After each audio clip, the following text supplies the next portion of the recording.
വേളകളിൽ ആശ്വാസം നൽകിയിടും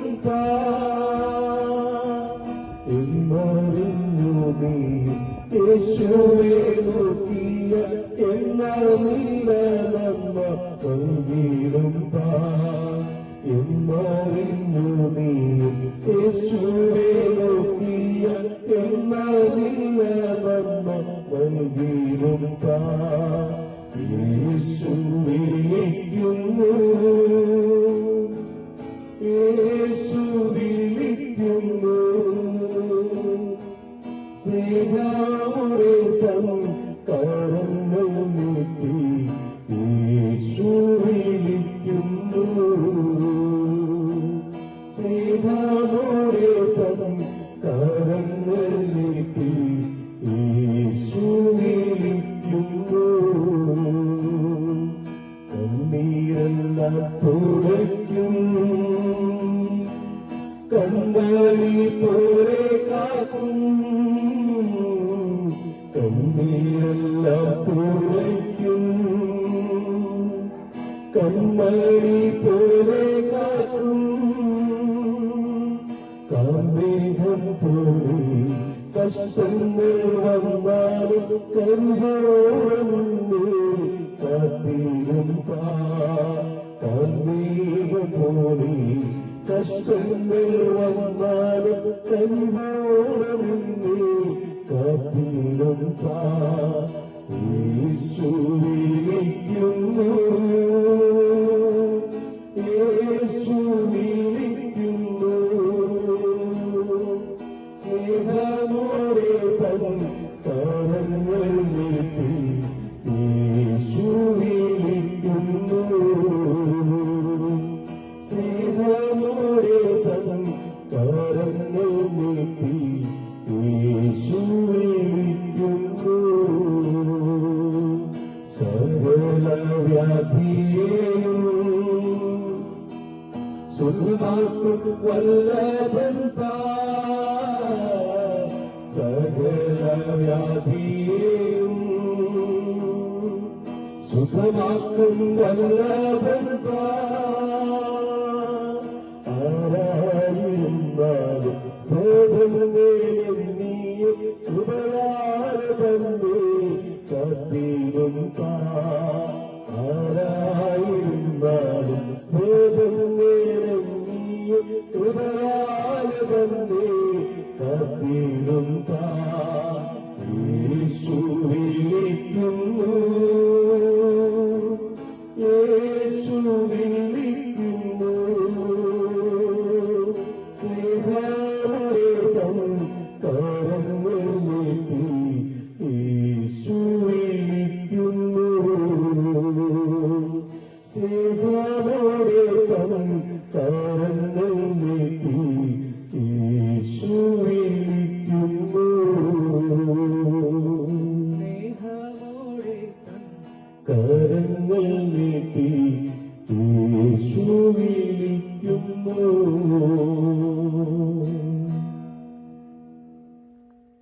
കർത്താവ് എല്ലാവരെയും അനുഗ്രഹിക്കട്ടെ. തുടർന്ന് കത്തോലിക്കാസ് പാസ്റ്റർ ഇ.എഫ്. തോമസ് അവர்கள் ദൈവിക സന്ദേശമാകുന്നു. ദൈവദാസനെ മുൻപോട്ട് ക്ഷണിക്കുന്നു.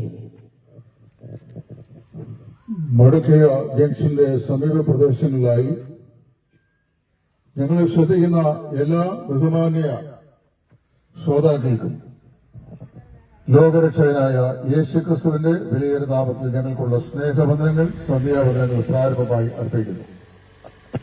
ഇതിനു മുമ്പ് പല പ്രാവശ്യം ഞങ്ങൾ ഈ സ്ഥലത്ത് വരികയും ഞങ്ങളെ സംസാരിക്കുന്ന ഈ സുവിശേഷത്തിന്റെ സന്ദേശം ഇവിടെ അറിയിക്കുകയും ചെയ്തിട്ടുണ്ട്.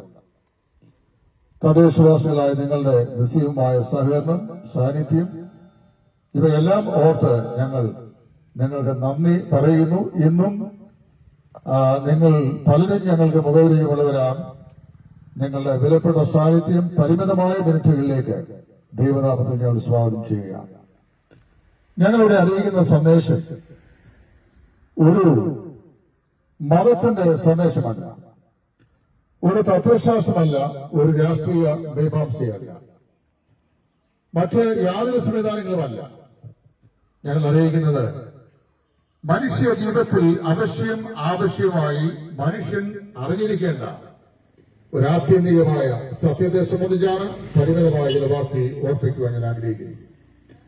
വളരെ വ്യക്തമായി പറഞ്ഞു കഴിഞ്ഞാൽ നമുക്കെല്ലാവർക്കും അറിയാവുന്ന, നിങ്ങൾക്കെല്ലാവർക്കും അറിയാവുന്ന 2000 വർഷങ്ങൾക്ക് മുമ്പ് ഈ ലോകത്തെ സന്ദർശിച്ച നമ്മൾ ഒരുവരെ പോലെ വിശ്വചരിത്രത്തിൽ മനുഷ്യനായി അവതരിച്ച് ലോക ചരിത്രത്തെ BC എന്നും AD എന്നും രണ്ട് തുല്യ കഷ്ണങ്ങളായി കയറിമറിച്ചുകൊണ്ട് ചരിത്രത്തിന്റെ നടുവിൽ ചരിത്രത്തിന്റെ നാഴികക്കല്ലായി നീണ്ടു നിൽക്കുന്ന ഒരു പുരുഷ കേസരി നസ്രയനായ യേശു, അദ്ദേഹത്തെക്കുറിച്ച് ചില കാര്യങ്ങൾ ഓർപ്പിക്കുവാനാണ് ഞങ്ങൾ ആഗ്രഹിക്കുന്നത്.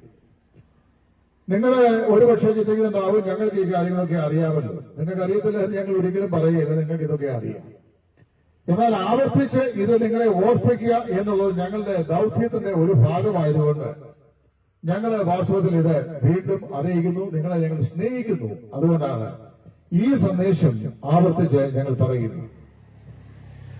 ലോക രക്ഷകനായി ലോകത്തിൽ അവതരിച്ച കർത്താവായ യേശു ക്രിസ്തു, ആ യേശു ക്രിസ്തുവിന്റെ നിസ്തുല്യതയെ സംബന്ധിച്ചാണ് ചില വാക്കുകൾ സൂചിപ്പിക്കുവാൻ ഞാൻ ആഗ്രഹിക്കുന്നത്. ഒന്ന്, ക്രിസ്തു ചരിത്രത്തിൽ നിസ്തുലയായ വ്യക്തിയാണ്. ചരിത്രത്തിൽ നിസ്തുലൻ എന്ന് പറയുമ്പോൾ H.G. വെൽസ് എന്ന് പറയുന്ന ചരിത്രകാരന്റെ ഭാഷയിൽ പറഞ്ഞു കഴിഞ്ഞാൽ history is a story and without him is no story at all. അതായത് ചരിത്രം എന്ന് പറയുന്നത് അവന്റെ ചരിത്രമാണ്, അവനെ കൂടാതെ ചരിത്രം ചമയ്ക്കുക പ്രയാസം. ചരിത്രത്തിന്റെ നടുവിലാണ് ഈ യേശു ക്രിസ്തു നിൽക്കുന്നത്. യേശു ക്രിസ്തുവിന്റെ ചരിത്ര സാധുതയെ ചോദ്യം ചെയ്തിട്ടുള്ള ആളുകൾ, യുക്തിപരവാദികളായ ആളുകൾ, നിരീക്ഷകരായ ആളുകളൊക്കെ കഴിഞ്ഞ കാലങ്ങളിൽ നിരവധി രംഗപ്രവേശം ചെയ്തിട്ട് ക്രിസ്തു ചരിത്ര പുരുഷനല്ല എന്ന് സ്ഥാപിക്കാൻ ശ്രമിച്ചിട്ടുണ്ട്. അങ്ങനെയുള്ള ആളുകളോട് ഞങ്ങൾ സാധാരണ മറുപടി പറയുമ്പോൾ ക്രിസ്തു ചരിത്ര പുരുഷനാണെന്ന് പറയാൻ വേണ്ടിയാണ് ചരിത്രത്തിന്റെ നടുവിൽ യേശു ക്രിസ്തു ഒരു നാഴികക്കല്ലായി ദീപസ്തംഭമായി നീണ്ടു നിവർന്നു നിൽക്കുന്നു എന്ന് പറയുന്നത്. മഹാനായ ശ്രീബുദ്ധനും ശ്രീകൃഷ്ണനും മറ്റു നിരവധി ആളുകളും ചരിത്രത്തിന്റെ തങ്കത്താളുകളിൽ രേഖപ്പെടുത്തിയ ചരിത്ര പുരുഷന്മാരെങ്കിൽ യേശു ക്രിസ്തുവും ചരിത്രത്തിന്റെ തങ്കത്താളുകളിൽ ഇടം പിടിച്ച ചരിത്ര കേസരിയാണ്. ഈ യേശു ക്രിസ്തുവിന്റെ ചരിത്ര സാധുതയെ നിരാകരിക്കുക എന്ന് പറഞ്ഞു കഴിഞ്ഞാൽ യേശു ക്രിസ്തുവിനെ തന്നെ നിരാകരിക്കുക എന്നാണ് അതിന്റെ അർത്ഥം.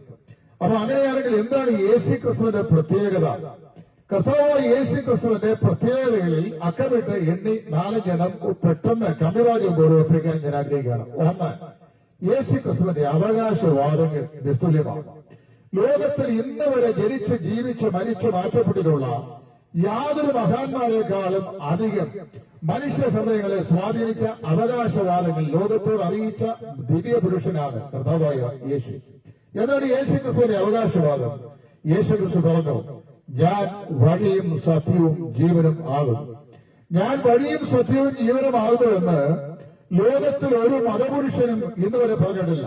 സത്യത്തിലേക്കുള്ള വഴി തെളിയിക്കുന്നയാള്, സത്യത്തിലേക്കുള്ള മാർഗദർശി, സത്യത്തിന്റെ പാതകൾ പറഞ്ഞു തരുന്ന ആളുകൾ, ബുദ്ധിപദേശം നൽകുന്ന ആളുകൾ എന്നൊക്കെ അതാത് കാലഘട്ടങ്ങളിൽ ലോകത്തിൽ രംഗപ്രവേശം ചെയ്ത മത നേതാക്കന്മാരായ ആളുകൾ പറഞ്ഞിട്ടുണ്ട്.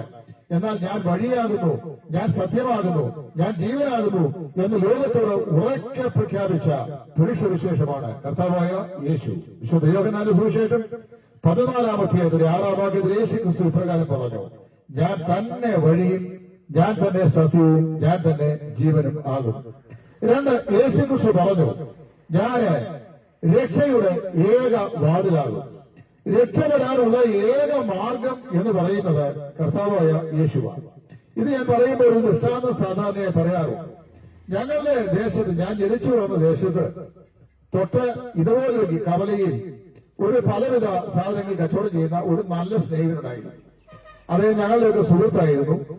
അദ്ദേഹം ഒരു ശാന്തനായ മനുഷ്യനായിരുന്നു. ആരോടും വഴക്കുണ്ടാക്കാത്ത, സൗമ്യമായി ഇടപെടുന്ന, കസ്റ്റമർ റിലേഷൻഷിപ്പ് സൂക്ഷിക്കുന്ന നല്ലൊരു മനുഷ്യൻ. അദ്ദേഹത്തെ ഞങ്ങളിലേക്ക് ബാല്യം പോലെ ഞങ്ങൾക്ക് അറിയാം. വളരെ മിതഭാഷയാണ്. ഒരു ദിവസം കുറെ വർഷങ്ങൾക്ക് മുമ്പ് എന്റെ ബാല്യകാലത്ത്, ഞാൻ 7-ാം ക്ലാസ്സിലോ 8-ലോ പഠിക്കുന്ന കാലത്താണ്, അദ്ദേഹത്തിന്റെ സഹോദരിയെ വിവാഹം കഴിച്ച ഒരു മനുഷ്യൻ, അദ്ദേഹം ഒരു മദ്യപാനിയായിരുന്നു. ഒരു ദിവസം ഉച്ചയ്ക്ക് 2:30 മണി സമയമായപ്പോൾ അദ്ദേഹത്തിന്റെ ഈ കടയിൽ വന്ന് ഒരു കാരണവുമില്ലാതെ ഈ അളിയനോട് പ്രകോപിതനായി അദ്ദേഹത്തെ മേശപ്പുറത്ത് അദ്ദേഹം ഒരു റേഡിയോ റിപ്പയർ കൊണ്ടിരിക്കുന്ന നീളമുള്ള ഒരു സ്ക്രൂ ഡ്രൈവർ ഉണ്ടായിരുന്നു. ആ സ്ക്രൂ ഡ്രൈവർ അത് എടുത്ത് ഇദ്ദേഹത്തെ കുത്താനായിട്ട് കൈയോക്കിയ സമയത്ത് ഈ ശാന്തനായ മനുഷ്യൻ, മിതഭാഷിയായ മനുഷ്യൻ, അത് ഏതറിയാമോ, ഈ സ്ക്രൂ ഡ്രൈവറെ പിടിച്ചു വാങ്ങിക്കാനായിട്ട് ശ്രമിച്ചു. ശ്രമിച്ചു കഴിഞ്ഞപ്പോൾ അത് വേഗത്തിൽ തന്റെ കയ്യിലുണ്ടായിരുന്ന കത്തിയെടുത്ത് ഇദ്ദേഹത്തിന് നേരെ ഓങ്ങി. ഈ മനുഷ്യൻ, നിസ്സഹായനായ മനുഷ്യൻ, ഒറ്റ ഡോറേ ഉള്ളൂ, ഫ്രണ്ട് ഡോർ മാത്രമേ ഉള്ളൂ, ബാക്കി ഡോറില്ല. അദ്ദേഹത്തിന്റെ കയ്യിൽ നിന്ന് ഈ സ്ക്രൂ ഡ്രൈവർ കൊണ്ട് ഇദ്ദേഹത്തെ ഓടിക്കുക, പരിശ്രമത്തിൽ നിന്ന് പിന്മാറ്റുക എന്ന ലക്ഷ്യത്തോടെ ഇദ്ദേഹം ഒന്ന് കുത്തി. അത് ആസ്ഥാനത്ത് കൊണ്ടു. അദ്ദേഹം മറിഞ്ഞ് വീണു, മരിച്ചുപോയി. കേസായി. പോലീസ് വന്നു, മത്സരം തയ്യാറാക്കി. ഈ കടക്കാരന് എതിരെ കുറ്റപത്രം സമർപ്പിച്ചു, കോടതി ചേർന്നു. പക്ഷെ അദ്ദേഹം അനായാസേന ഓടിപ്പോയി. ഒരൊറ്റ സ്റ്റേറ്റ്മെന്റ് അദ്ദേഹം പറഞ്ഞു, ബഹുമാനപ്പെട്ട കോടതി, എനിക്ക് പിൻവാതിലൂടെ ഓടി രക്ഷപ്പെടാനായി ജീവനാർത്ഥം ഒരു പൊഴുത് എന്ന പറയലുണ്ടായിരുന്നെങ്കിൽ ഞാൻ ഓടി രക്ഷപ്പെടമായിരുന്നു. എന്റെ ജീവരക്ഷയ്ക്ക് വേണ്ടി ഞാൻ ചെയ്താന്ന് പറഞ്ഞു. അന്ന് അദ്ദേഹത്തെ കോടതി വെറുതെ വിട്ടു. ഞാൻ പറഞ്ഞത്, അതേ ജോലി ചെയ്ത് വന്ന കടയ്ക്ക് ഒരു മുറിയേ ഉള്ളൂ, പുറകോട്ട് വാതിലില്ല. നമ്മുടെ കർത്താവായ യേശു ക്രിസ്തു തന്നെ അവകാശവാദിൽ പറയുക, ഞാൻ തന്നെ വാതിലാകുന്നു. ഏത് വാതിൽ? പാപിയായ മനുഷ്യനെ ആത്മരക്ഷയിലേക്ക് ആനയിക്കുവാൻ സ്വർഗത്തിൽ നിന്ന് ഭൂമിയിലേക്ക് വന്ന, ഭൂമിയെയും സ്വർഗത്തെയും പരസ്പരം നിബന്ധിപ്പിക്കുന്ന രക്ഷയുടെ ഏകവാതിൽ കർത്താവായ യേശു. 2000 വർഷങ്ങൾക്ക് മുമ്പ് യേശു ക്രിസ്തുവിനെ പീലാത്തോസിന്റെ പ്രചോദനത്തിന് മുമ്പാകെ പരസ്യമായി, ഞാൻ അവനെ അറിയുന്നില്ല, ഞാൻ അവനെ ഒരു നാളും അറിയുന്നില്ല എന്ന് പ്രാകുകയും ആണയുകയും ചെയ്ത 3 വർഷക്കാലം നസറേയനായ യേശുവിന്റെ സന്തത സഹചാരിയായി ശിഷ്യനായി നടന്ന പത്രോസ് അപ്പോസ്തലൻ ആ ദുഃഖകരമാകുന്ന ജീവിതത്തിന്റെ നിർണായക നിമിഷത്തിൽ യേശുവിനെ തള്ളിപ്പറഞ്ഞെങ്കിൽ കർത്താവായ യേശു ക്രിസ്തുവിന്റെ പുനരുത്ഥാന അനന്തരം അവന്റെ ശക്തിയെ ആവഹിച്ച ആ പത്രോസ് പെന്തക്കോസ്താളിൽ നിന്ന് വിളിച്ചു പറയുക, നിങ്ങൾ ക്രൂശിച്ചു കൊന്നവനായ ഈ യേശുവിനെ ദൈവം മരിച്ചവരുടെ നിന്ന് ഉയർത്തെഴുന്നേൽപ്പിച്ചു, അതിന് ഞങ്ങൾ സാക്ഷികൾ ആകുന്നു.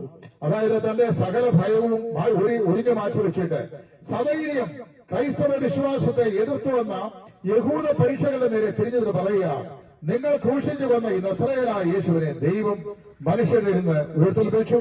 ആയാൽ ആകാശത്തിന്റെ കീഴിൽ മനുഷ്യരിൽ നാം രക്ഷപ്രാപിപ്പാൻ യേശു എന്ന നാമമല്ലാതെ മറ്റൊരു നാമവുമില്ല. അന്ന് 3000 ആളുകൾ പത്രോസ് പറഞ്ഞ ആ പ്രഭാഷണം കേട്ട് കർത്താവായ യേശുവിൽ വിശ്വസിച്ചു എന്നാണ് വിശുദ്ധ ബൈബിൾ പറയുന്നത്. ഇപ്പൊ യേശു ക്രിസ്തുവിന്റെ അവകാശവാദികൾ 2, ഞാൻ വാതിലാകുന്നു. 3, യേശു ക്രിസ്തു പറഞ്ഞു, ഞാൻ തന്നെ പുനരുത്ഥാനവും ജീവനുമാകും.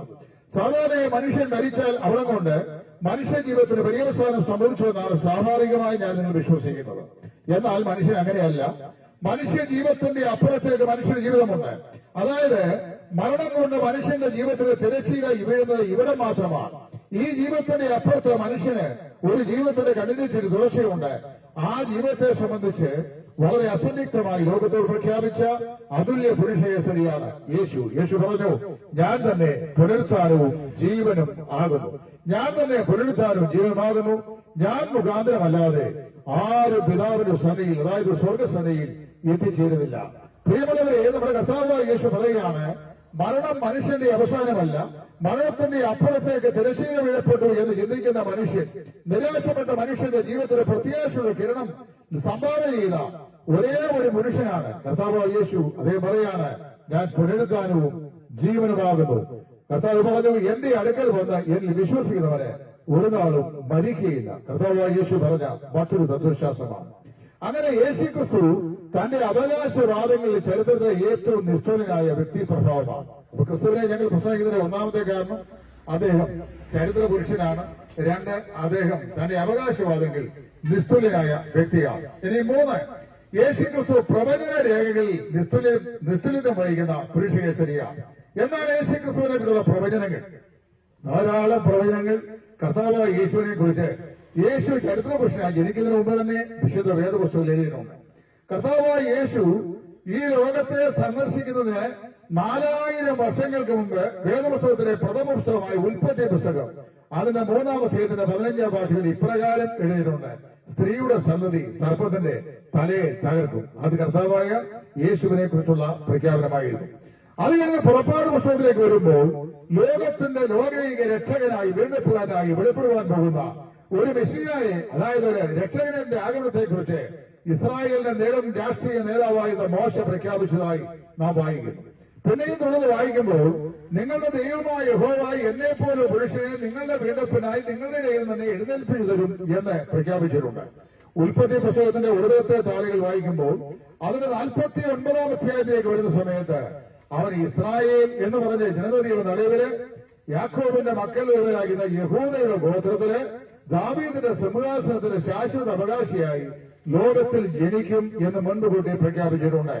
ബൈബിളിൽ ഉടനീളം അതാത് കാലങ്ങളിലായി ചരിത്രത്തിന്റെ പ്രവേശകരെ രംഗപ്രവേശം ചെയ്ത പ്രവാചക വരേണ്യന്മാർ യേശുക്രിസ്തുവിന്റെ ജനനം, യേശുക്രിസ്തുവിന്റെ ജീവിതം, യേശുക്രിസ്തുവിന്റെ പരസ്യശുശ്രൂഷ, യേശുക്രിസ്തുവിന്റെ വിസ്താരം, യേശുക്രിസ്തുവിന്റെ രക്ഷാനുഭവം, യേശുക്രിസ്തുവിന്റെ മരണം, യേശുക്രിസ്തുവിന്റെ അടക്കം, യേശുക്രിസ്തുവിന്റെ പുനരുദ്ധാനം, യേശുക്രിസ്തുവിന്റെ പുനരാഗമനം, ഇതെല്ലാം അക്കമിട്ട് എണ്ണി എഴുതിയിട്ടുണ്ട്. ഒരു കാലഘട്ടത്തിൽ ക്രൈസ്തവ വിശ്വാസത്തിന്റെ കരുത്തിന്റെ ശത്രുവായി അറിയപ്പെട്ട തർസോസിലെ തലമുറത്ത കാരണവരായ ശൗൽ അദ്ദേഹം യഹൂദ മതത്തിന്റെ വക്താവും ക്രൈസ്തവ വിശ്വാസത്തിന്റെ കൊടിയ ശത്രുവുമായി. അതായത് ഏതെങ്കിലും ഒരു യഹൂദൻ ക്രൈസ്തവ വിശ്വാസം സ്വീകരിച്ചാൽ അവനെ അധികാരത്തിന്റെ അംശവടി കൊണ്ട് കയറുകൊണ്ട് ചെന്ന് ബന്ധിച്ച് യെരുശലേമിൽ മഹാപുരോഹിത സദസ്സിന് മുമ്പാകെ നിർത്തി വിസ്തരിച്ച് പരസ്യമായി കൊല്ലുവാൻ കച്ചകെട്ടിറങ്ങിയ തർസോസുകാരനായ ശൗൽ അന്നത്തെ അറിയപ്പെട്ട യഹൂദന്മാരുടെ ഹില്ലയിൽ സർവകലാശാലയുടെ ചാൻസലറായിരുന്ന ഡോക്ടർ ഗമാലിയന്റെ പാതാന്തിയിരുന്ന് യഹൂദ ന്യായപ്രമാണം പഠിച്ച വ്യക്തിയായിരുന്നു. അദ്ദേഹം ഈ ക്രൈസ്തവ വിശ്വാസത്തിന്റെ കരുത്തിന്റെ ശത്രുവായി രംഗപ്രവേശം ചെയ്തുവെങ്കിലും ഡെമസ്കോസിലുള്ള ക്രിസ്ത്യാനികളെ പിടിച്ചുകെട്ടി അധികാരസ്ഥന്മാരെ ഏൽപ്പിച്ച് കശാപ്പ് ചെയ്യുവാൻ ഡെമസ്കോസിലേക്ക് പാലാരി ചെയ്യുമ്പോൾ അവിടെ വെച്ച് പട്ടാപ്പകൽ ഉദിച്ചുയർന്നു നിൽക്കുന്ന പകലോടെ പ്രകാശകിരണത്തെ വെല്ലുന്ന ഒരു സ്വർഗീയ പ്രകാശം അദ്ദേഹത്തെ നിലനിട്ടിട്ട് അദ്ദേഹം രൂപാന്തരപ്പെട്ടവനായി മാറി, പരിവർത്തനവിധേയനായി, യേശുക്രിസ്തുവിനാൽ പ്രിയപ്പെട്ടവനായി. അങ്ങനെ കർത്താവായ യേശുക്രിസ്തുവിന്റെ അടിമശിഷ്യനായി ശൗൽ മാറി. സുവിശേഷത്തെ എതിർത്തവൻ സുവിശേഷത്തെ പ്രസംഗിക്കുന്നവരായി വന്നു. ചരിത്രം തിരുത്തിയെഴുതപ്പെട്ടു. ആ ശൗലെ അദ്ദേഹം പിന്നീട് പൗലോസായി മാറി. ആ പൗലോസ് പിൽക്കാലത്ത് കൊരിന്ത്യയിലുള്ള വിശ്വാസികൾ എഴുതുമ്പോൾ അദ്ദേഹം പറയുക, നമ്മുടെ കർത്താവായ യേശു തിരുവെഴുത്തുകൾ പ്രകാരം ജനിച്ചു, തിരുവെഴുത്തുകൾ പ്രകാരം മരിച്ചു, തിരുവെഴുത്തുകൾ പ്രകാരം 3-ാം ദിവസം ഉയർത്ത് എഴുന്നേറ്റു. എന്താണ് ഈ തിരുവെഴുത്ത്? വേദപുസ്തകത്തിന്റെ ഇതര പേജുകളിൽ ചരിത്രത്തിന്റെ വിവിധ പ്രവിശ്യകളിലായിരുന്നുകൊണ്ട് പ്രവാചകന്മാർ ആ ഭവിഷ്യത്തുകളെ ഇപ്രകാരം വിളിച്ചു പറഞ്ഞു: അവൻ എവിടെ ജനിക്കും? അവൻ യഹൂദിയയിലെ ബേത്ലഹേമിൽ ജനിക്കും. എവിടെ വാക്യം? മീഖാ പ്രവാചകന്റെ പുസ്തകം 5-ാം അധ്യായം 2-ാം വാക്യം. നീയോ യഹൂദിയയിലെ ബേത്ലഹേമിലെ നീ യഹൂദ പ്രമുഖന്മാരിൽ ഒട്ടും ചെറുതല്ല. നിന്നെ നയിക്കുവാനുള്ള തലവൻ നിന്റെ ജനത്തിന്റെ തന്നെ പുറപ്പെട്ടു വരും. അവൻ യഹൂദിയയിലെ ബേത്ലഹേമിൽ ജനിക്കും എന്ന പ്രവാചക വാക്യം. 2, അവൻ എങ്ങനെ ജനിക്കും? യെശയ്യാ പ്രവാചകന്റെ പുസ്തകം 7-ാം അധ്യായത്തിന്റെ 14-ാം വാക്യം. BC 740 കാലത്തില് യെരുശലേമിന്റെ രാജവീതിയിൽ നെടുകയും കുറുകയും നടന്നുകൊണ്ട് 40-ലധികം വർഷം ഇസ്രായേൽ ജനത്തിന്റെ മധ്യേ പ്രവാചക ശുശ്രൂഷ ചെയ്ത ഭവിഷ്യത്തായിരുന്ന പ്രവാചകനെ പ്രകാരം വിളിച്ചു പറഞ്ഞു: അവന് കന്യക ഗർഭിണിയായി ഒരു മകനെ പ്രസവിക്കും, കന്യക ഗർഭിണിയായി ഒരു മകനെ പ്രസവിക്കും. അവനെ യേശു എന്ന് പേർ വിളിക്കപ്പെടും. ഇതേ വാക്യം ഉദ്ധരിച്ചുകൊണ്ടാണ് മത്തായിയുടെ സുവിശേഷം അതിന്റെ 2-ാം അധ്യായത്തിൽ ഗബ്രിയേൽ ദൂതൻ കന്യകയായിരുന്ന മറിയയെ സന്ദർശിക്കുമ്പോൾ ഇപ്രകാരം വിളിച്ചു പറഞ്ഞ് കൃപ ലഭിച്ചവരെ നിനക്ക് വന്ദനം, നീ ഗർഭിണിയായി ഒരു മകനെ പ്രസവിക്കും. അവൻ തന്റെ ജനത്തെ അവരുടെ പാപങ്ങളിൽ നിന്ന് മോചിപ്പാതിരിക്കൊണ്ട് നീ അവനെ യേശു എന്ന് പേർ വിളിക്കണം എന്ന് പ്രഖ്യാപിച്ചു. അപ്പൊ BC 740 പ്രവാചകനായ യെശയ്യാ വിളിച്ചു പറഞ്ഞു അവന് കന്യകയുടെ മകനായി ജനിക്കും. ഇനി ജനിക്കപ്പെടാൻ പറയുന്ന ശിശു എങ്ങനെയുള്ളവനാണ്? യെശയ്യാ പ്രവാചകന്റെ പുസ്തകം 9-ാം അധ്യായത്തിന്റെ 6-ാം വാക്യം. അവൻ അത്ഭുതമന്ത്രി, വീരനാം ദൈവം, നിത്യപിതാവ്, സമാധാന പ്രഭു എന്ന പേര് വിളിക്കപ്പെടും. പ്രിയമുള്ളവരെ, ഞാൻ ഓർപ്പിക്കട്ടെ, കർത്താവായ യേശു എവിടെ ജനിക്കും, എങ്ങനെ ജനിക്കും, ആരുടെ മകനായി ജനിക്കും, ഏത് സമയത്ത് ജനിക്കും എന്നെല്ലാം മുൻകൂട്ടി പ്രഖ്യാപിച്ചിട്ടുണ്ട്. ഗലാത്യർക്കെതിരെ ലേഖനം 4-ാം അധ്യായത്തിന്റെ 4-ാം വാക്യം. അവിടെ അപ്പോസ്തലനായ പൗലോസ് ഇങ്ങനെ വിളിച്ചു പറയുക: എന്നാൽ കാലം സമ്പൂർണ്ണത വന്നപ്പോൾ ദൈവം തന്റെ പുത്രനെ സ്ത്രീയുടെ സന്തതിയായി ഈ ലോകത്തിലേക്ക് അയച്ചു. ഇന്ന് വരെ ലോകതലത്തിൽ ജനിച്ചുള്ള എല്ലാ ആളുകളും പുരുഷന്റെ സന്തതികളായിട്ടാണ് സ്ത്രീകൾ ജനിച്ചിട്ടുള്ളത്. ഇതാ പുരുഷൻ സ്ത്രീയിൽ നിന്ന് സ്ത്രീയുടെ സന്തതിയായി ജനിച്ച ഒരേ ഒരു പുരുഷൻ, അവനാണ് കർത്താവായ യേശു ക്രിസ്തു. പ്രിയമുള്ളവരെ, ഞാൻ ഓർപ്പിക്കട്ടെ, ഈ കർത്താവായ യേശു ലോകത്തിൽ മുന്നിൽ ഏർപ്പെട്ടിരിക്കുന്ന പ്രവചനങ്ങളുടെ നിവർത്തിയായി അദ്ദേഹം ജനിച്ചു, പ്രവചനങ്ങളുടെ നിവർത്തിയായി ജീവിച്ചു, പ്രവചനങ്ങളുടെ നിവർത്തിയായി അദ്ദേഹം ഈ ഭൂമിയിൽ സഞ്ചരിച്ചു, ശുശ്രൂഷ ചെയ്തു. ഇനി 3, യേശു ക്രിസ്തുവിന്റെ ജീവിതത്തിന്റെ നിസ്തുലത. കർത്താവായ യേശു ചരിത്രത്തിൽ നിസ്തുലനാണ്, പ്രവചനങ്ങളിൽ നിസ്തുലനാണ്. അതുപോലെ തന്നെ അദ്ദേഹം തന്റെ അവകാശവാദികളിൽ നിസ്തുലനാണ്. പിന്നെ പറയുന്നത് കർത്താവായ യേശു തന്റെ ആവത്തും സംബന്ധിച്ചും അദ്ദേഹം നിസ്തുലനായ വ്യക്തിയാണ്. എന്നാണ് യേശു ക്രിസ്തു പ്രത്യേകം പറഞ്ഞത്. കർത്താവായ യേശു തന്റെ ഐഹിക ജീവിതകാലത്ത് ചെയ്ത എല്ലാ ശുശ്രൂഷകളും മറ്റാർക്കും അവകാശപ്പെടാൻ കഴിയാത്ത, മറ്റാർക്കും ചെയ്യാൻ കഴിയാത്ത അനുഗ്രഹീതമായ ശുശ്രൂഷകളായിരുന്നു. തന്റെ ആവത്തോടുള്ള നിസ്തുലത പരസ്യമായി ലോകത്തിന്റെ മുമ്പാകെ പ്രഖ്യാപിച്ചുകൊണ്ട് താൻ ദൈവപുത്രനാണെന്ന് ആ കാലഘട്ടത്തിലെ ജനങ്ങൾക്ക് ബോധ്യം വരുത്തക്കോണം കർത്താവ് പ്രവർത്തിക്കുകയുണ്ടായി. തന്റെ ജീവിതത്തിൽ യേശു ക്രിസ്തു നിസ്തുലനായിരുന്നു. ഇന്ന് വരെ ജനിച്ച് ജീവിക്കുന്ന ഞാനും നിങ്ങളുമെല്ലാം പാപത്തിൽ ജനിച്ച് പാപത്തിൽ ജീവിക്കുന്ന ആളുകളാണ്. പാപമില്ലാത്ത ഒരു മനുഷ്യൻ പോലും ഭൂമിയിലില്ല. ഇന്ന് വരെ ജനിച്ച എല്ലാ ആളുകളും പാപികളാണ്.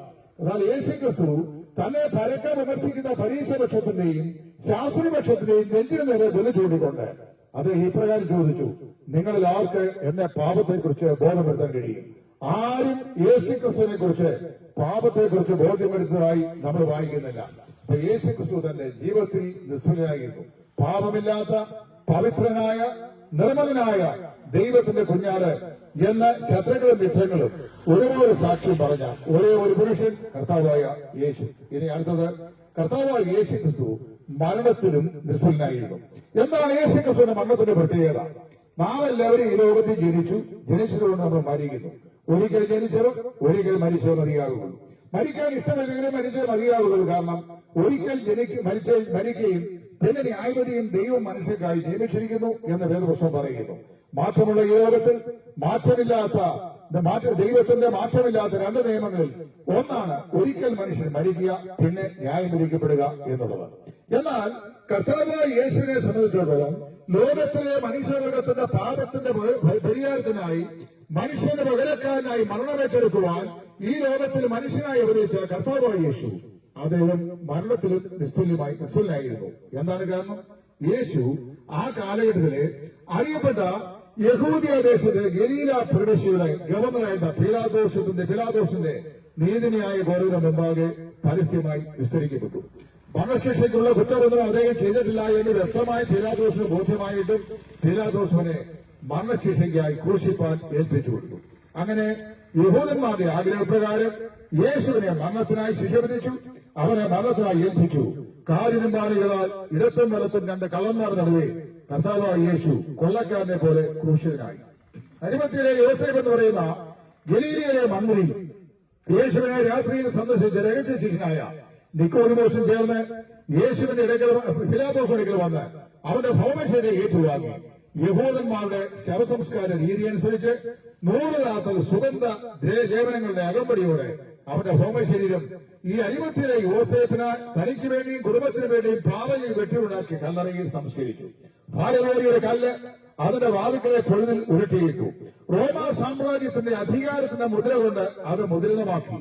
റോമൻ സൈന്യത്തെ യേശുക്രിസ്തു ഉയർത്തെഴുന്നേൽക്കാൻ കുന്തവും വേണ്ടി കാവൽ നിർത്തി. അങ്ങനെ കാവൽ നിർത്തി 3-ാം ദിവസം, അതായത് ആഴ്ചവൃത്തത്തിന്റെ 1-ാം ദിവസം, വെള്ളിയാഴ്ച ദിവസം യേശു മരിക്കുന്നു. ഞായറാഴ്ചയുടെ പുതുപുത്തൻ വെള്ളിയിൽ ഈ കല്ലറയുടെ ബന്ധനത്തെ ഭേദിച്ച് വാതിക്കൽ ഉരുട്ടിപ്പിച്ചിരുന്ന ഭീമാകാരമായ കല്ലിനെ ഉരുട്ടിമാറ്റി റോമ സർക്കാരിന്റെ അധികാരത്തിന്റെ മുദ്രയെ ഭേദിച്ചുകൊണ്ട് പടയാളികളെ കല്ലറകാത്ത കാവൽ പടയാളികളെ നിദ്രയിൽ അമർത്തിക്കൊണ്ട് നസറേയനായ യേശു 3-ാം ദിവസം ഉയർത്തെഴുന്നേറ്റു. ഇത് പ്രവചനങ്ങളുടെ നിവൃത്തിയായിരുന്നു. അതായത് യേശു ഭൂമിയിലായിരിക്കുമ്പോൾ തന്നെ ഇങ്ങനെ പറഞ്ഞു, നിങ്ങൾ ഈ മന്ദിരം പൊടുത്തി ഞാൻ 3 നാൾ കഴിയുമ്പോൾ അതിനെ പണിയും. അതായത് കർത്താവായ യേശുവിനെ ക്രൂശിച്ച മനുഷ്യപുത്രൻ ഭാവികളെ ഏൽപ്പിക്കപ്പെടും. അവനെ ക്രൂശിച്ചു കൊല്ലും. 3-ാം നാൾ അവൻ ഉയർത്തെഴുന്നേൽക്കുമെന്ന് യേശു മുൻകൂട്ടി പ്രഖ്യാപിച്ചിരുന്നു. ഇങ്ങനെ പറഞ്ഞ പ്രവചനത്തിന് നിവൃത്തിയായി ലോകത്തിൽ വന്ന വേറെ ആരും തന്നെയില്ല. ഞാൻ നിങ്ങൾ അറിയുന്ന പോലെ നമ്മുടെ ഇന്ത്യയുടെ രാഷ്ട്രപിതാവാണ് ബഹുമാന്യനായ മഹാത്മാഗാന്ധി. അദ്ദേഹം ഗുജറാത്തിലെ പോർബന്ദിൽ ജനിക്കുമെന്നും ഈ ഭാരതത്തിൽ തന്നെ അദ്ദേഹത്തിന് പ്രാഥമിക വിദ്യാഭ്യാസം ചെയ്യുമെന്നും സൂര്യനസ്തമിക്കാത്ത ബ്രിട്ടീഷ് സാമ്രാജ്യത്തിലെ മഹാനഗരമായ ഇംഗ്ലണ്ടിലെ ലണ്ടനിലേക്ക് അദ്ദേഹം പോകുമെന്നും അവിടെ കേംബ്രിഡ്ജിൽ അദ്ദേഹം ബാലനിലേക്ക് പഠിക്കുമെന്നും മടങ്ങി ഇന്ത്യയിൽ വരുമെന്നും ക്വിറ്റ് ഇന്ത്യ പ്രമേയം പാസാക്കുമെന്നും അങ്ങനെ ഇന്ത്യൻ സ്വാതന്ത്ര്യ സമരത്തിന് നേതൃത്വം നൽകുമെന്നും ബ്രിട്ടീഷ് ആധിപത്യത്തിൽ നിന്ന് ഇന്ത്യയെ വിഭജിപ്പിക്കുമെന്നും 1947 ആഗസ്റ്റ് മാസം 15-ാം തീയതി ഭാരതത്തിന് ബ്രിട്ടീഷുകാരെ അടിമത്തിൽ നിന്ന് വിമോചനം വാങ്ങി ഇന്ത്യയെ സ്വതന്ത്രമാക്കുമെന്നും 1948 ജനുവരി മാസം 30-ാം തീയതി വെള്ളിയാഴ്ച പകൽ 5 മണിക്ക് സന്ധ്യാസമയത്ത് പതിവ് പോലെ ബൃന്ദാമന്ദിരത്തിലേക്ക് പ്രാർത്ഥിക്കാൻ പോകുമെന്നും അവിടെ വെച്ച് അദ്ദേഹം വെടിയേറ്റ് മരിക്കപ്പെടുമെന്നും ഇവിടുത്തെ ജ്യോത്സ്യന്മാരോ പ്രവാചകന്മാരോ തത്വചിന്തകന്മാരോ ആരും മുൻകൂട്ടി പ്രവചിച്ചിരുന്നില്ല. അങ്ങനെ ആരെങ്കിലും അദ്ദേഹത്തെ കുറിച്ച് പറഞ്ഞിരുന്നെങ്കിൽ നിശ്ചയമായും അന്നത്തെ ദിവസത്തെക്കുറിച്ച് പ്രീകോഷൻ എടുക്കാൻ മഹാത്മാഗാന്ധിയും തയ്യാറാകുമായിരുന്നു. പക്ഷേ ഇവിടുത്തെ ജ്യോത്സ്യന്മാരാരും ആ കാര്യം പറഞ്ഞില്ല. നമ്മുടെ ഇവിടെ മലയാള മനോരമ പത്രമൊക്കെ വായിച്ചാൽ സൺഡേ സപ്ലിമെന്റിൽ ഒരാഴ്ചത്തേക്കുള്ള ഞായറാഴ്ച മുതൽ ശനിയാഴ്ച വരെയുള്ള വാരഫലം പലപ്പോഴും ഞാൻ ശ്രദ്ധിച്ചിട്ടുണ്ട്. അതായത് ആ വാരഫലത്തില് എഴുതിക്കുന്ന വിഷയങ്ങളൊക്കെ വളരെ രസകരമാണ്. ബോട്ടോർ ഭയങ്കര യാത്ര ചെയ്യുമ്പോൾ ഹെൽമെറ്റ് വെക്കണം. ഇതുപോലത്തെ പോലീസ് ഡിപ്പാർട്ട്മെന്റ് പറയുന്നില്ലേ അങ്ങനെ വെക്കണോ? അങ്ങനെ വെച്ചില്ലെങ്കിൽ നമ്മുടെ തലയിലേ പോകുന്നു. അപ്പൊ നമ്മൾ ചെയ്യണം, അത് നമുക്ക് എഴുതാൻ സംഗതിയാണ്. പക്ഷേ ഇവിടുത്തെ ജ്യോത്സ്യന്മാരാരും അത് പറഞ്ഞില്ല. ഏതായാലും മഹാത്മാഗാന്ധി മരിച്ചു. രാജഘട്ടിൽ അദ്ദേഹത്തെ അതേ ചിതയിൽ വെച്ചു. ആ ഭൗമശരീരം ഈ രാജ്യത്തിന് വേണ്ടി ചിതയിൽ വെന്ത് അമർന്നു. അത് ചാമ്പലായി മാറി. ഇന്ത്യയുടെ ഭാരതത്തിന്റെ കവയത്രി എന്നറിയപ്പെടുന്ന ബഹുമാനപ്പെട്ട സരോജിനി നായിഡു ഞായറാഴ്ചയുടെ പുത്തമ്പുരയിൽ രാജഘട്ടിൽ മഹാത്മജിയുടെ ശവമൂല്യം ദഹിപ്പിച്ച രാജഘട്ടിലെ ആ ചിതാഭസ്മത്തിന്റെ സമീപം ചെന്നുകൊണ്ട് ഉച്ചത്തിൽ നിലവിട്ട് പറഞ്ഞു, അല്ലയോ മഹാത്മാഗാന്ധി, അങ്ങ് ഈ രാഷ്ട്രത്തിന്റെ സ്വാതന്ത്ര്യത്തിന് വേണ്ടി അഹോരാത്രം പോരാടി ബ്രിട്ടീഷിന്റെ ആധിപത്യത്തിൽ നിന്ന് ഈ ഭാരതത്തെ രക്ഷിച്ചു, സ്വതന്ത്രമാക്കി. അങ്ങ് മരിച്ചത് ഒരു വെള്ളിയാഴ്ചയാണ്. ഇന്ന് മരിച്ചത് 3-ാം ദിവസമാകുന്നു. ചരിത്രത്തിൽ പുരുഷൻ എനിക്കറിയാം. നസറേയനായ യേശുവിന് യഹൂദന്മാരുടെ ഉദ്ധാരകനായി, ലോകത്തിന്റെ രക്ഷകനായി, ലോകത്തിൽ ചരിത്രത്തിന്റെ മധ്യത്തിൽ അവതരിച്ച ഈ പുരുഷകേസരിയെ യഹൂദ പരീക്ഷയിൽ പിടിച്ച് ക്രൂശിച്ചു, കൊന്നു. അവനും മരിച്ചത് ഒരു വെള്ളിയാഴ്ചയാണ്. എന്നാൽ ആഴ്ചയുടെ 1-ാം ദിവസമായ ഞായറാഴ്ചയുടെ പുതുപുത്തമ്പുരയിൽ റോമാ സാമ്രാജ്യത്തിന്റെ ഇമ്പീരിയൻ മുദ്രകളെ തച്ചുടച്ച് തകർത്തുകൊണ്ട്, അതായത് കാവൽപ്പടയാളികളെ നിദ്രയിലമർത്തിക്കൊണ്ട്, പാലുമേറിയ കല്ലിന്റെ ഭാഗത്തുനിന്ന് ഉരുട്ടി മാറ്റിക്കൊണ്ട് മരണത്തെ ജയിച്ച് ജൈവികനായി അവിടുന്ന് ഉയർത്തെഴുന്നേറ്റ് വന്നു. അല്ലയോ മഹാത്മജി, അങ്ങ് ഈ കല്ലറയിൽ നിന്ന് ഈ ചിതാഭസ്മത്തിൽ നിന്ന് ഉയർത്തെഴുന്നേറ്റ് വന്നാലും രാജ്യത്തെ നയിച്ചാലും ഞങ്ങളെ രക്ഷിച്ചാലും എന്ന് പ്രാർത്ഥിച്ചു. ബഹുമാനപ്പെട്ട സരോജിനി നായിഡുവിന്റെ പ്രാർത്ഥന മന്ത്രോച്ചതങ്ങൾ ഭാരതത്തിന്റെ അന്തരീക്ഷത്തിൽ ഇന്നും അലയടിക്കുന്നു. മഹാത്മജി ഇപ്പോഴും രാജ്യഘട്ടിൽ നിലകൊള്ളുന്നു. ലോകത്തിലെ ബുദ്ധമതത്തിന്റെ ആചാരത്വങ്ങളെ ലോകത്തിന് സംഭാവന ചെയ്ത മഹാനായ ശ്രീബുദ്ധൻ അദ്ദേഹത്തിന്റെ ജന്മനാട്ടിൽ നിലകൊള്ളുന്നു. ലോകം ജന്മം കൊടുത്ത മതനേതാക്കന്മാരെല്ലാം, തത്വചിന്തകന്മാരെല്ലാം, പിശുക്കന്മാരെല്ലാം, സാമൂഹിക പരിഷ്കർത്താക്കന്മാരെല്ലാം തങ്ങൾ ജനിച്ച് ജീവിച്ച മണ്ണിൽ മറന്ന് ഇന്നും നിലകൊള്ളുമ്പോൾ അവിടെ എല്ലാം സർവ്വതങ്ങൾ അടഞ്ഞു കിടക്കുമ്പോൾ വിശ്വചരിത്രത്തിൽ മരിച്ച് അടക്കപ്പെട്ട കല്ലറയിൽ നിന്ന് 3-ാം ദിവസം ഉയർത്തെഴുന്നേറ്റ് മഹിമയോടെ ഞാൻ ജീവിച്ചിരിക്കുന്നുവെന്ന് ലോകത്തോട് ഉറക്കെ പ്രഖ്യാപിച്ചുകൊണ്ടിരിക്കുന്ന ഒരേ ഒരു പുരുഷ വിശേഷം നസ്രയനായ യേശു. ആ യേശു ക്രിസ്തു പറഞ്ഞു, ഞാൻ തന്നെ പുനരുദ്ധാനവും ജീവനും ആകുന്നു. മരണത്തിനവരെ അടക്കി വയ്ക്കാൻ കഴിഞ്ഞില്ല. മനുഷ്യരാശിയെ ക്യാൻസർ പോലെ കാർന്നു നിന്നുകൊണ്ടിരിക്കുന്ന മരണമെന്ന് പറയുന്ന പ്രതിഭാസത്തെ എന്നേക്കുമായി പരാജയപ്പെടുത്തിക്കൊണ്ട് തന്റെ മരണത്താൽ മരണത്തിന്റെ മേൽ ശാശ്വതമായ വിജയഫലം മുഴക്കിയ മഹാനായ പുരുഷവിശേഷമാണ് നസറേയനായ യേശു. ഒരു കവി പ്രകാരം പാടിയിട്ടുണ്ട്, ഉലക മഹാന്മാരകിലരും ഒരുപോലെ ഉറങ്ങുന്നു കല്ലറയിൽ, ഞങ്ങൾ ഉന്നതൻ യേശു മഹേശ്വരൻ മാത്രം ഉയരത്തിൽ വാങ്ങിടുന്നു. ഗീതം ഗീതം ജയഗീതം പാടുവിൻ സോദരരെ, നമ്മുടെ യേശുരാജൻ ജീവിക്കുന്നതിനാൽ ജയഗീതം പാടിടുവിൻ. പ്രിയമുള്ളവരെ, കർത്താവായ യേശു മരിച്ചവരിൽ നിന്ന് ആദ്യമായി ഉയർത്തെഴുന്നേറ്റു.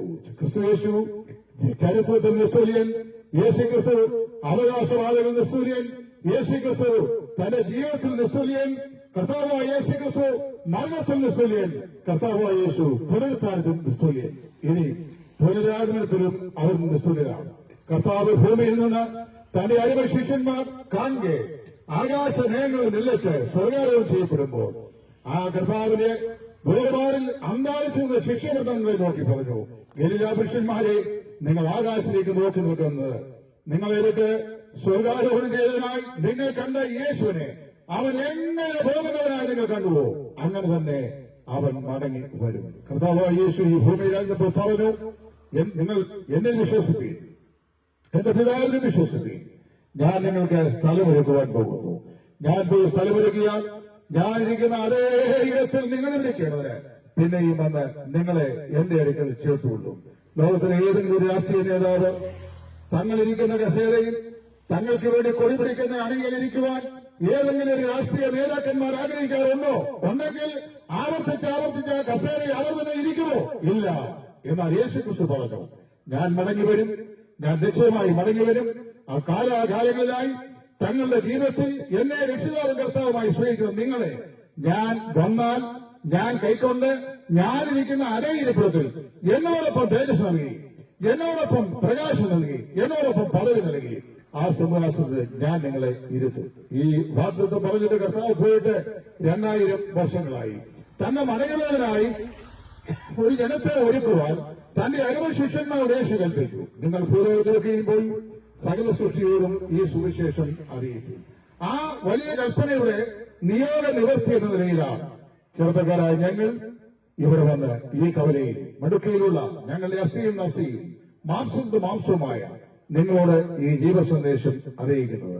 പ്രിയമുള്ളവരെ, ചരിത്രത്തിന്റെ രംഗത്താളുകളിൽ ചരിത്രത്തിലും ജന്മത്തിലും ജീവിതത്തിലും ശുശ്രൂഷയിലും സ്വന്തം ജീവിത സാക്ഷ്യത്തിലും മരണത്തിലും പുനരുദ്ധാനത്തിലും നിസ്തുല്യനെന്ന് ലോകത്തിന് മുമ്പാകെ തെളിയിച്ച ഏക ലോക രക്ഷിതാവായ ഈ യേശുക്രിസ്തുവിനെ രക്ഷിതാവും കർത്താവുമായി സ്വീകരിക്കുന്ന ഏവർക്കും അതിക്രമങ്ങളുടെ മോചനമുണ്ട്, വീണ്ടുമുണ്ട്, പാപമോചനമുണ്ട്, ആത്മാക്കൾക്ക് ശാന്തിയുണ്ട്, സമാധാനമുണ്ട്.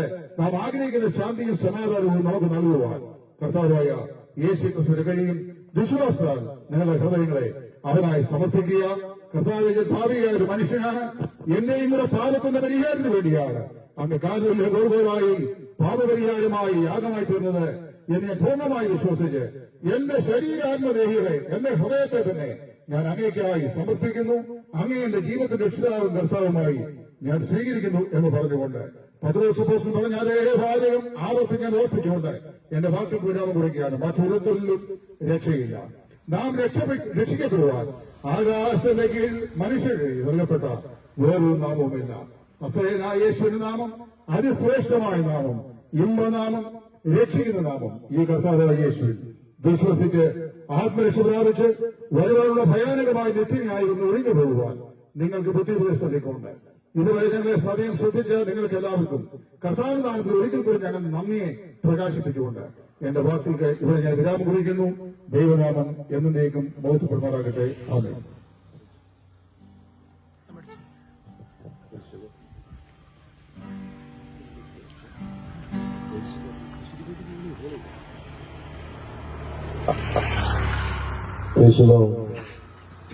ഉലകമകാന്മാരകിലൊരു പോ ഉറങ്ങുന്നു കല്ലറയിൽ.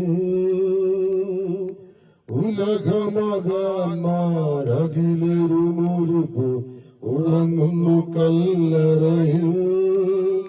നമ്മളുന്നതനേശു മകേശ്വരൻ മാത്രം ഉയരത്തിൽ വാണിടുന്നു. നമ്മളുന്നതനേശു മകേശ്വരൻ മാത്രം ഉയരത്തിൽ വാണിടുന്നു. ഗീതം ഗീതം ജയ ജയ ഗീതം കാരുവിൽ സോദരേ. ഗീതം ഗീതം ജയ ജയ ഗീതം കാരുവിൽ സോദരേ. നമ്മളേശുനാഥൻ ജീവിക്കുന്നതിനാ ജയഗീതം പാടിടുവേ. നമ്മളേശുനാഥൻ ജീവിക്കുന്നതിനാ ജയഗീതം പാടിടുവേ. ഉലകമകാന്മാർ അഖിലരുമൊരുപോ ഉറങ്ങുന്നു കല്ലറയിൽ. ഉലകമകാന്മാർ അഖിലരുമൊരുപോ ഉറങ്ങുന്നു കല്ലറയിൽ. നമ്മളുന്നതനേശു മകേശ്വരൻ മാത്രം ഉയരത്തിൽ വാണിടുന്നു. നമ്മളുന്നതനേശു മകേശ്വരൻ മാത്രം ഉയരത്തിൽ വാണിടുന്നു. ഗീതം ഗീതം ജയ ജയ ഗീതം പാടുവിൻ സോദരരേ.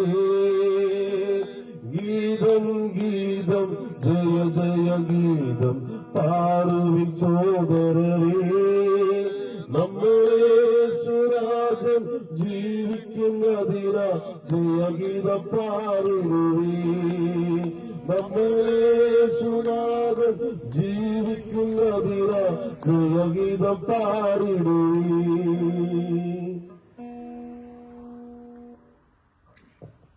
ഇതുവരെ ഞങ്ങളെ ശ്രദ്ധിച്ചുകൊണ്ടിരുന്ന എല്ലാ പ്രിയപ്പെട്ടവർക്കും ഞാൻ കർത്താവിന്റെ നാമത്തിൽ നന്ദി അറിയിക്കുന്നു. നിങ്ങൾ കേൾക്കപ്പെട്ടതുപോലെ യേശുക്രിസ്തു ജീവിക്കുന്നു.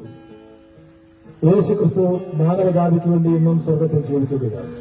ആ യേശുക്രിസ്തുവിനോട് നിങ്ങളുടെ പാപങ്ങളെ ഏറ്റുപറഞ്ഞ് യേശുക്രിസ്തുവിന്റെ സ്വന്തം രക്ഷിതാവും കർത്താവുമായ ഹൃദയത്തിൽ സ്വീകരിക്കുവാൻ ഞങ്ങൾ നിങ്ങളെ ആഹ്വാനം ചെയ്തുകൊണ്ട് ഞങ്ങളുടെ വാക്കുകൾക്ക് വിരാമം കൊടുക്കട്ടെ. ഞങ്ങൾ ഒരു വാക്ക് പ്രാർത്ഥിച്ച് മീറ്റിംഗോടെ പതി അവസാനിപ്പിക്കുന്നു. പരിശുദ്ധമായ ദൈവമേ, പിതാവേ, തിരുനാമത്തെ സ്തുതിക്കുന്നു. ഞങ്ങൾക്ക് ഈ മടുക്കുന്ന ദേശത്ത് കടന്നു വന്ന് ആമേ സത്യസുവിശേഷം അറിയിപ്പാൻ ദൈവം ഒരുക്കിയ ശ്രമത്തായി സ്തോത്രം. ദൈവം അതിനെ ശുശ്രൂഷിപ്പാൻ അങ്ങ് ദാസനെ ദൈവം ശക്തീകരിച്ചതായി സ്തോത്രം. സേനയ്ക്കുള്ളിൽ ശ്രമിച്ച സകലരെയും ദൈവം അനുഗ്രഹിക്കണം. ആരെങ്കിലും സമാധാനമില്ലാതെ സന്തോഷമില്ലാതെ രോഗികളായി ക്ഷീണിതരായി ഭാരപ്പെടുന്നെങ്കിൽ ഇന്ന് പകൽ ഇവിടെ കേട്ട ദൈവത്തിന്റെ വചനം അവരുടെ ജീവിതത്തിൽ ക്രിയ ചെയ്ത് അവരെ നിത്യ സമാധാനത്തിലേക്ക് നയിക്കണമെന്ന് പ്രാർത്ഥിക്കുന്നു. ഇപ്പോൾ മറ്റൊരിടത്തേക്ക് കടന്നു പോകുന്നു. യാത്രയിൽ കുറെ സഹായിക്കും. കൃപ പകരും. യേശു കർത്താവിൻ നാമത്തിൽ തന്നെ ആമേൻ.